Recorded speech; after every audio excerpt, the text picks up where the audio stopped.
নমস্কার, জি 24 ঘন্টা আপনাদের স্বাগত। আমি শিলাদিত্য। শুরু করছি বাংলা অ্যাট 5। গত আড়াই মাস ধরে নির্বাচনের খুঁটিনাটি সব তথ্য আমরা তুলে ধরেছি, আর সাংবাদিকরা বিভিন্ন জায়গায় দৌড়েছে জি 24 ঘন্টার তরফ থেকে।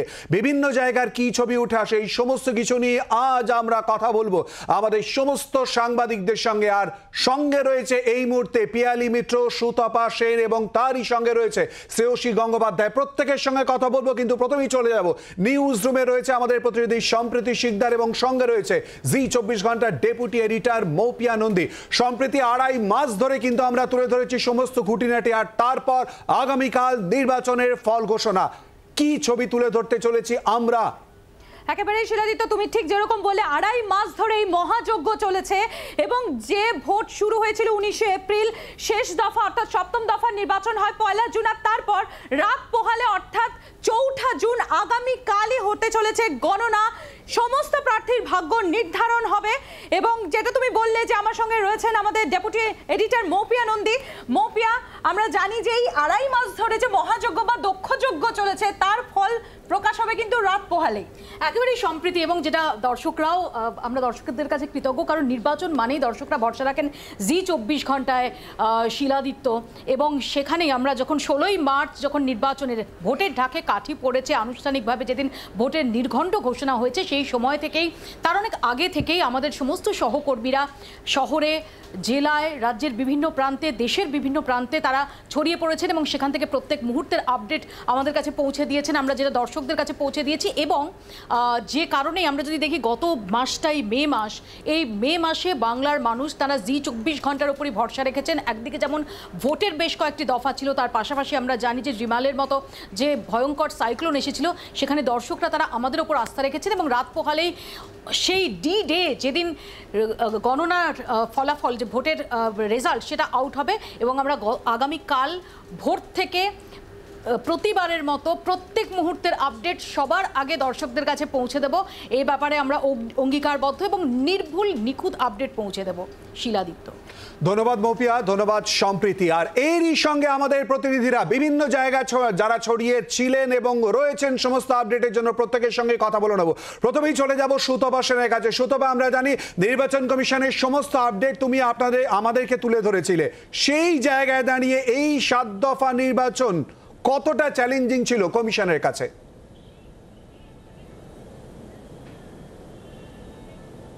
দেখো, অত্যন্ত চ্যালেঞ্জিং ছিল নিঃসন্দেহে। তার কারণ হচ্ছে যে 2021 সাল বা 2019 সালের যে নির্বাচন, অথবা মাঝখানে পঞ্চায়েত নির্বাচন, সেই সমস্ত নির্বাচনগুলোতে যে চিত্র উঠে এসেছিল পশ্চিমবঙ্গের ক্ষেত্রে, তাতে হচ্ছে যে হিংসা, রক্তপাত, বুথ দখল, বুথ জ্যাম, এই অভিযোগগুলো বারবার উঠেছে এবং একাধিক জায়গায় দেখা গেছে যে এই ধরনের ঘটনা ঘটেছে।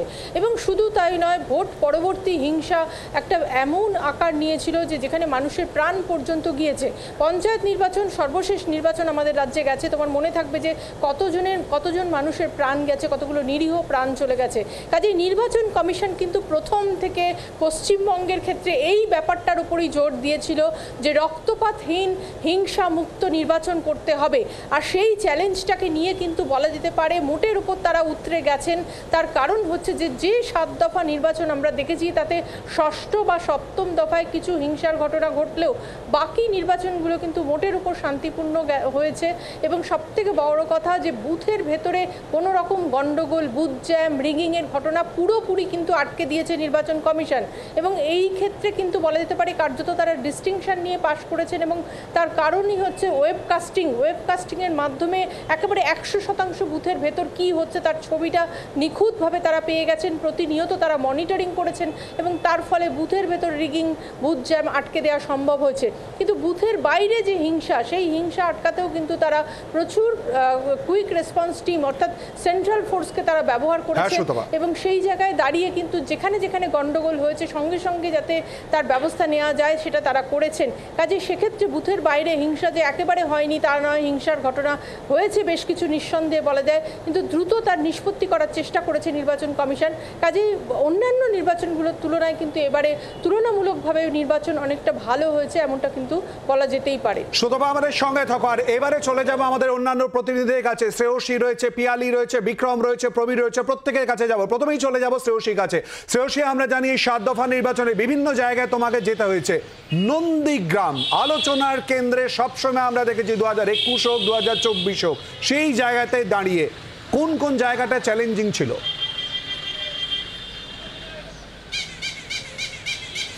একেবারে দেখো, কার্যত এবার যে ভোটে, সেই ভোটের ক্ষেত্রে কিন্তু আমরা দেখেছি যে নন্দীগ্রাম কিন্তু বিশেষভাবে নজর ছিল নন্দীগ্রামের দিকে।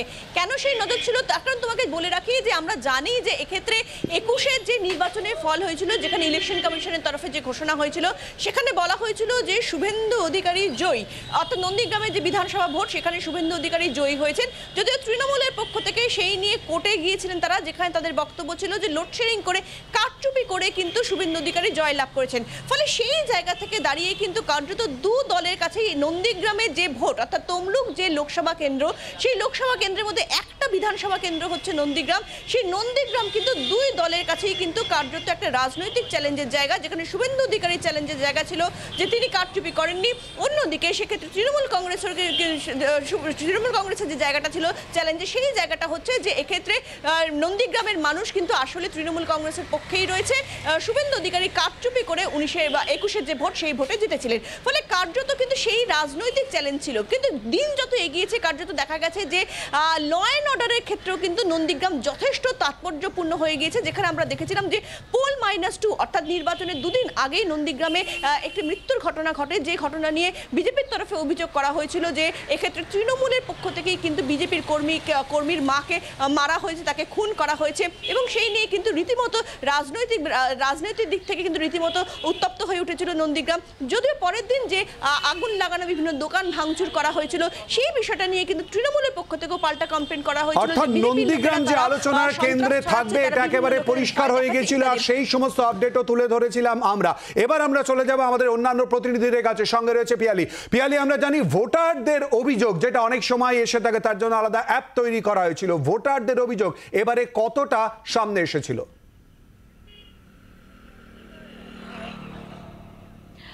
দেখো, অত্যন্ত গুরুত্বপূর্ণভাবে একটা জিনিস আমরা ভোট কভার করতে গিয়ে নোটিস করেছি। একাধিক জায়গায় নির্বাচন কভার করতে গিয়েছিলাম, মুর্শিদাবাদ, বহরমপুর হোক, মেদিনীপুর অথবা বসিরহাট, এই সমস্ত জায়গায় অতীতেও যখন ভোট কভার করতে গিয়েছি, সেই সময় একটা বড় অংশের মানুষের কাছ থেকে আমরা যে অভিযোগ পেতাম, যখন বুথগুলোতে যেতাম, তখন বিভিন্ন সময় একটা অভিযোগ আমরা শুনতে পেতাম যে তাদেরকে আটকানো হচ্ছে, বুথ জ্যাম করা হচ্ছে, ভোট গণনা কেন্দ্রের বাইরে প্রচুর মানুষ জমায়েত করে আছে।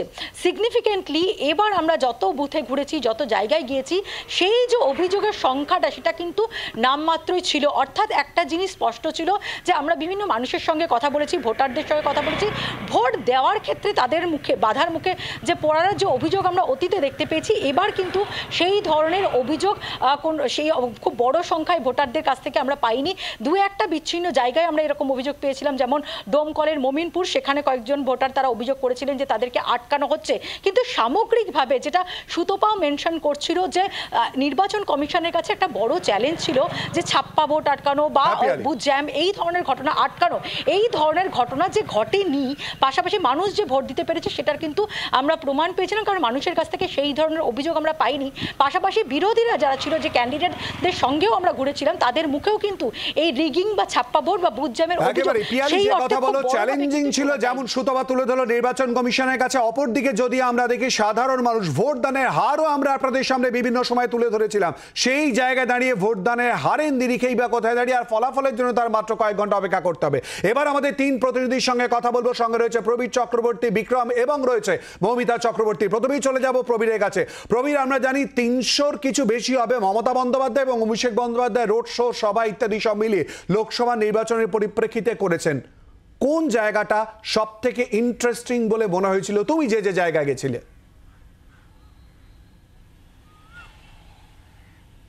দেখো, এই যে লোকসভা নির্বাচনে তৃণমূলের যে নাম্বার 1, নাম্বার 2 মমতা বন্দ্যোপাধ্যায় এবং অভিষেক বন্দ্যোপাধ্যায়, তাদেরকে দেখা গেছে যে টানা 2.5 থেকে 3 মাস একদম রোড শো থেকে শুরু করে, সভা থেকে শুরু করে এবং অন্যান্য যে বিষয়গুলো রয়েছে, এবং অভিষেক বন্দ্যোপাধ্যায়ের সাংগঠনিক বৈঠক, টানা 3 মাস কার্যত একদম মমতা বন্দ্যোপাধ্যায় তো বাড়িতেই ফেরেননি। 31শে মার্চ থেকে শুরু করেছিলেন কৃষ্ণনগর দিয়ে। মমতা বন্দ্যোপাধ্যায় কার্যত দেখা গেছে তিনি বাড়িতেই ফেরেনি। অভিষেক বন্দ্যোপাধ্যায়কে কখনো কখনো দেখা গেছে যে প্রতিদিনের কার্যক্রম করে তিনি বাড়ি ফিরে এসেছেন এবং এসে আবার পার্টির কাজকর্ম তিনি করেছেন সে পার্টি অফিসে বা কামাক স্ট্রিটে বসে।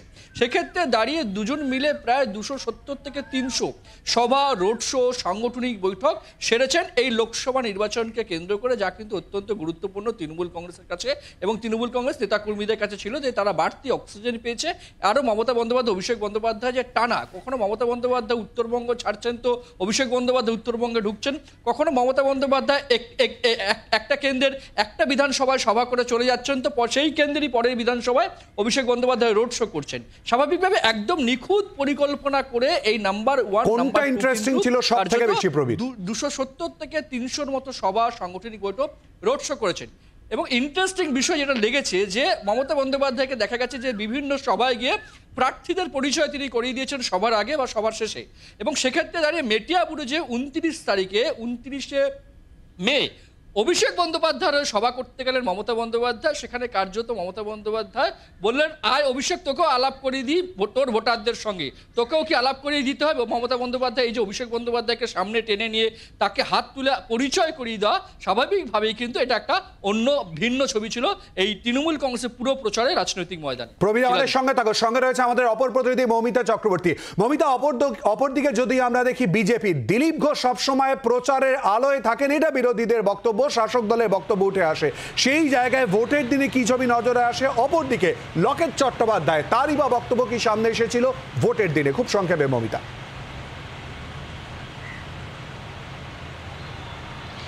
দেখো, যেটা পিয়ালি বলছিল যে ভোটারদের অভিযোগ পাওয়া যায়নি, কিন্তু প্রার্থীদের এবার অভিযোগ পাওয়া গিয়েছিল। এবং যে জায়গায় দিলীপ ঘোষ বা লকেট চট্টোপাধ্যায়, যে দুজন বিজেপি প্রার্থীর তুমি নাম বললে, দুজনের ক্ষেত্রেই কিন্তু দেখা গিয়েছিল তারা যখনই যেখানে যাওয়ার চেষ্টা করছেন তাদেরকে ঘিরে দেওয়া হচ্ছে, তাদের ঘেরাওয়ের মুখে পড়তে হচ্ছে। কিন্তু ইন্টারেস্টিং ওয়েতে এক্ষেত্রে বৈপরীত্য দেখা গেল, যেখানে দিলীপ ঘোষ তিনি কাউন্টার করলেন। দিলীপ ঘোষ তার নিজস্ব ছন্দে মিডিয়া অ্যাটেনশন কেড়ে নিলেন, কখনো তিনি গরমে কখনো তিনি নরমে বোঝানোর চেষ্টা করলেন এবং একেবারেই রণংদেহী মূর্তি নিতেও কিন্তু দিলীপ ঘোষ কসুর করেননি। কারণ তার কেন্দ্রে তার যে লড়াই, তাকে যে নতুন কেন্দ্রে পাঠানো হয়েছে সেখানে তার অনেকটা নিজের দলের কাছেও নিজের কৃতিত্ব প্রমাণের কিন্তু এটা লড়াই ছিল। অন্যদিকে লকেট চট্টোপাধ্যায়ের কথায় আসি, লকেট চট্টোপাধ্যায় তিনি যে কেন্দ্র থেকে এবার প্রতিদ্বন্দ্বিতা করছেন, গতবার সেটা তার কেন্দ্র ছিল, কিন্তু দলের মধ্যে একটা ক্ষোভ ছিল যে লকেট চট্টোপাধ্যায় সেই কেন্দ্রে সময় কম দিয়েছেন। খুব স্বাভাবিকভাবেই দুজন প্রার্থীর, বিজেপির এই দুজন প্রার্থীর ক্ষেত্রে কিন্তু দু ধরনের বৈশিষ্ট্য ছিল। কিন্তু এক্ষেত্রে অবশ্যই মিডিয়া অ্যাটেনশন করার কথা তুমি যেটা বললে, সেক্ষেত্রে দিলীপ ঘোষ কিন্তু অবশ্যই নম্বরের দিক থেকে এগিয়ে থাকবে। মৌমিতা আমাদের সঙ্গে থাকে। এবার চলে যাবো আমাদের অপর প্রতিনিধি বিক্রমের কাছে। বিক্রম, আমরা জানি বিভিন্ন জায়গায় তুমিও ছুটে গিয়েছিলে জি 24 ঘন্টার প্রতিনিধি হিসেবে, কিন্তু তার মধ্যে দক্ষিণবঙ্গের দিকে যত ভোট এগিয়ে আসে ততক্ষণে কি কি ছবি সামনে আসতে শুরু করে, বিশেষ করে উত্তেজনার পারদ চড়তে থাকে যখন? দেখো, 19শে এপ্রিল ভোট গ্রহণ প্রক্রিয়া শুরু হয় এবং প্রথম 3 দফা যা উত্তরবঙ্গেই অধিকাংশ হয়েছে, সেখানে কিন্তু সেই অর্থে কোনো হিংসার ঘটনা, কোনো গণ্ডগোলের ঘটনা সামনে আসেনি। যত ভোট এগিয়েছে, দফা এগিয়েছে, যত দক্ষিণবঙ্গের দিকে ভোট এসছে, তত কিন্তু এই ধরনের অভিযোগ, পাল্টা অভিযোগ, হিংসাত্মক ছবি একাধিক জায়গা থেকে দেখা গিয়েছে, বিক্ষোভের ছবি তা কিন্তু উঠে আসে। বিশেষ করে 5th ফেজ থেকে কিন্তু এই ছবি আরও বেশি সামনে আসে। 5th ফেজ, 6th ফেজ এবং 7th ফেজে দেখা যায় যে সেখানে একাধিক অভিযোগ রয়েছে, কোথাও বুথ দখলের অভিযোগ, কোথাও বা প্রার্থীকে ঘিরে বিক্ষোভে। সব থেকে যেটা ইন্টারেস্টিং পার্ট লেগেছে সেটা হলো বিভিন্ন জায়গায় প্রার্থীকে ঘিরে ধরে বিক্ষোভ দেখা গিয়েছে। বিশেষ করে যারা বিরোধী দলের প্রার্থী তাদেরকে ঘিরে ধরে বিক্ষোভ দেখা গিয়েছে এবং সেই বিক্ষোভের ছবি কিন্তু বারবার করে সামনে এসেছে। আরও একটি ইন্টারেস্টিং জিনিস তোমাকে আমি জানিয়ে রাখবো যে এই 5th ফেজ থেকে কিন্তু আরও বেশি যে বিষয়টা অভিযোগ করতে শুরু করেন বিরোধী দলের নেতারা বা প্রার্থীরা, তা হলো যে কিউআরটি অর্থাৎ কুইক রেসপন্স টিম, সেই কুইক রেসপন্স টিম প্রচুর সংখ্যক থাকা সত্ত্বেও কিন্তু সে অর্থে কেউই এই কুইক রেসপন্স টিমকে দেখতে পায়নি, সেটা প্রথম দফা থেকে শুরু করে শেষ দফা পর্যন্ত। ধন্যবাদ বিক্রম। কথা বললাম আমাদের অন্যান্য প্রতিনিধিদের সঙ্গে, সবাইকে ধন্যবাদ। এবং তারই সঙ্গে উত্তরবঙ্গ, ব্যারাকপুর, জঙ্গলমহল, হাওড়ার ছবি বা কি ঠিক কি উঠে আসে সেদিকেও আমরা নজর রাখবো, আমাদের প্রতিনিধিদের সঙ্গে কথা বলবো। অবশ্যই করে একটা বিরতির পর চোখ রাখুন জি 24 ঘন্টায় বাংলা @ 5-এ।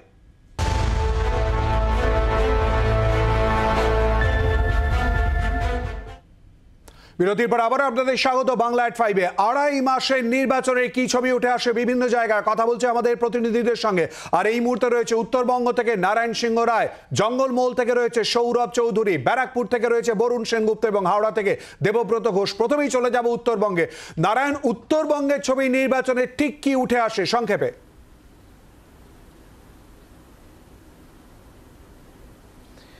দেখো, উত্তরবঙ্গে যে 8টি জেলা, সেই নির্বাচনের যে মূল যে প্রথম দফা ময়নাগুড়ির যে বিধ্বস্ত গ্রাম, যে ময়নাগুড়ির বার্নিশ গ্রাম, যে পুটিমারি গ্রাম, সেখানে ভোট নির্বাচন কমিশনের একটি আশ্চর্যজনক ভোট দেওয়ার জন্য উপায় করেছিল। কারণ সেখানের গ্রামের বেশিরভাগ মানুষের কিন্তু চালচুলো থেকে শুরু করে আসবাবপত্র, কোনো যাবতীয় নথি ছিল না, ভোটের কার্ড পর্যন্ত ছিল না বেশিরভাগ গ্রামের মানুষের। তারা ভেবেছিল এবার হয়তো গণতন্ত্রের যে শেষ অধিকার সেটা প্রয়োগ করতে পারবে না।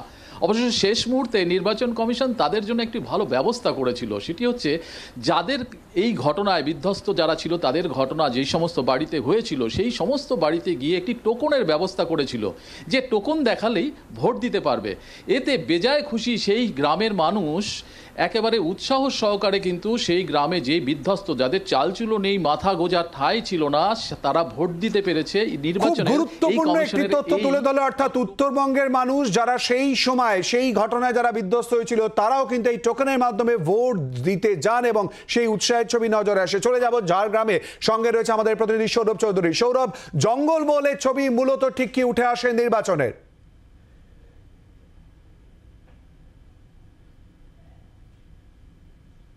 আর সেরকম ভাবে ভোটে কখনো কোথাও আমরা অশান্তি বা কোনো ঘটনা আমরা ঘটতে দেখিনি। এই জঙ্গলমহলে পুলিশ বা সিআরপিএফ, এটাই কিন্তু সাধারণ মানুষের কাছে সবচেয়ে আতঙ্কের কারণ ছিল এক সময়। কিন্তু এবার ভোটে আমরা যেটা দেখলাম, এই ফোর্স বা এই বাহিনী কিন্তু সবচেয়ে সক্রিয়, জেলার জন্যই 133 কোম্পানি বাহিনী মোতায়েন করা হয়েছিল। কারণ যেহেতু রাজ্যের একমাত্র মাওবাদী অধ্যুষিত জেলা এই ঝাড়গ্রাম, তার পাশাপাশি বাকি যে 3টে জেলা, অর্থাৎ পুরুলিয়ার কিছুটা অংশ, বাঁকুড়ার আর মেদিনীপুরের 2টো, শালবনী, গোয়ালতোড়, এই এলাকার জন্য আলাদা করে বাহিনী দেওয়া হয়েছিল। এই বাহিনীকে কিন্তু আমরা দেখতে পেলাম মানুষের সঙ্গে বন্ধুত্বপূর্ণ আচরণ করতে। যেখানে মানুষজন ভোট দিতে পারছে না, বয়স্ক মানুষজনরা ভোট দিতে পারছে না, তাদের ভোট কেন্দ্রে নিয়ে আসা থেকে শুরু করে সমস্ত ব্যবস্থা, ভোট কেন্দ্রের ব্যবস্থাটা যেমন আধা সামরিক বাহিনীরা করলো, আর ঠিক ভোট কেন্দ্রের বাইরে যে নিরাপত্তা ব্যবস্থা, সেটা কিন্তু রাজ্য পুলিশ করলো। সেটাও প্রায় 3000-এর কাছাকাছি ছিল। অর্থাৎ জঙ্গলমহলে কিন্তু ভোটের আগে নিরাপত্তা চাদরে মুড়ে দেয় এবং যেখান থেকে মানুষ ভোট দিতে আসতে থাকেন বিভিন্ন জায়গায়। এবার চলে যাবো ব্যারাকপুরের, সঙ্গে রয়েছে বরুণ সেনগুপ্ত। বরুণ, আমরা জানি ব্যারাকপুর সবসময় আলোচনার কেন্দ্রে ছিল, এবারের ছবিটা ঠিক কি উঠে আসে?